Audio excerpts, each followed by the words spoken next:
আমার শ্বশুর বিরাট প্রেমিক। আমি এই বয়সে বিয়ে করার সাহস পাই না, আর আমার শ্বশুর বুড়া বয়সে বিয়ে করে বেড়ায়।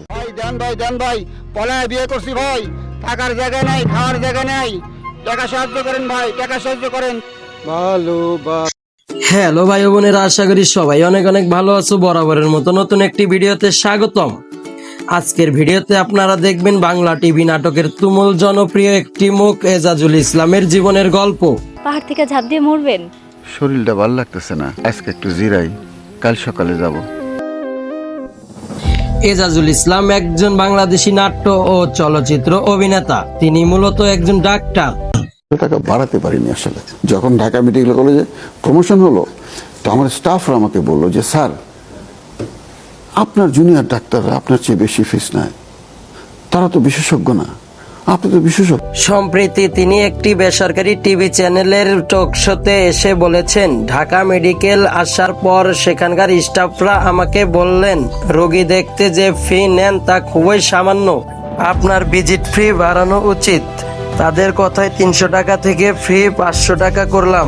দুদিন 500 ফি নেওয়ার পর দেখলাম অনেক রোগী এই খরচ বহন করতে পারছেন না। পরে আমি আবার 300 টাকা ফি নেওয়া শুরু করি। সবাইকে বলে দেই যতদিন বাঁচবো 300 টাকাতে রোগী দেখবো। আসলে জীবন বাঁচাতে বেশি অর্থের প্রয়োজন হয় না। সৃষ্টিকর্তা আমাকে যা দিয়েছেন এতে আমি খুশি। লাগছে গো, আমি তো চেয়ারম্যান সাহেবের এই পাত্রের খবর দিয়েছি। পাত্র থাকে দুবাই, তার বাবা থাকে কুয়েত, মায় থাকে বাহরাইন। আমি কইছি ওই পোলাই ড্রাইভার। হ্যাঁ, আমি থাকি দুবাই, আমি ড্রাইভার, 10 টনি ট্রাক চালাই। তুমি চেয়ারম্যান সাহেবের কাছে আমার সেই ছেলে হিসেবে পরিচয় করাই দিবা। বাবারে, চেয়ারম্যান সাহেব তো সেই ছেলেরে দেখছে, পছন্দ করছে। আবার আমি মেয়ের লোকেও কথা কইছি, মেয়েরে বিস্তারিত খুলে কইছি। আরে করছে, পছন্দ করছে, তা তো অসুবিধা কি? আমি তো চেয়ারম্যান সাহেবরে কইছি যে ছেলে মেয়েরে বিয়ে করার পর দুবাই নিয়ে যাইব। ছেলে মেয়ের এনে দুবাই চলে যাইব, আমি তাহলে দুবাই নেব।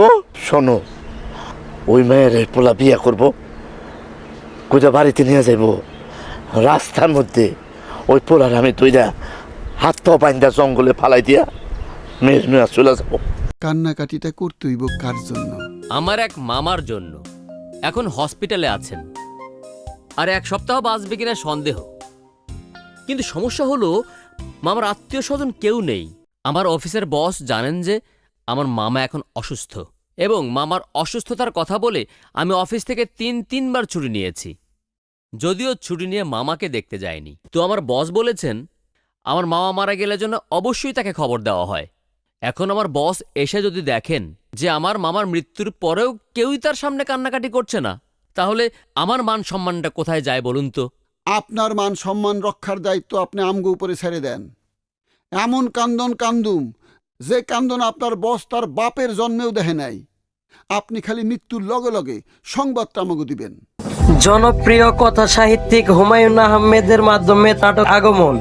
পরবর্তীতে তিনি চলচ্চিত্রেও অভিনয় করেন।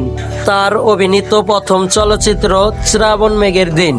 এরপর তিনি 2 দুয়ারি, চন্দ্রকথা, শ্যামল ছায়া চলচ্চিত্রে অভিনয় করেন।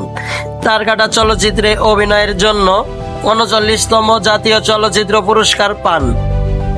রংপুর মেডিকেল কলেজ থেকে MBBS পাশের মাধ্যমে ডাক্তার এজাজ তার চিকিৎসা জীবনের সূচনা করেন। বঙ্গবন্ধু শেখ মুজিব মেডিকেল থেকে ডিগ্রি অর্জন করেন। দীর্ঘ কর্মজীবনে তিনি নিরলভাবে মানুষের সেবা করে আসছেন। বর্তমানে ঢাকার মেডিকেল কলেজের নিউক্লিয়ার মেডিসিন বিভাগের প্রধান হিসেবে কর্মরত এই ডাক্তারকে গরিবের ডাক্তার আখ্যা দেওয়া হয়।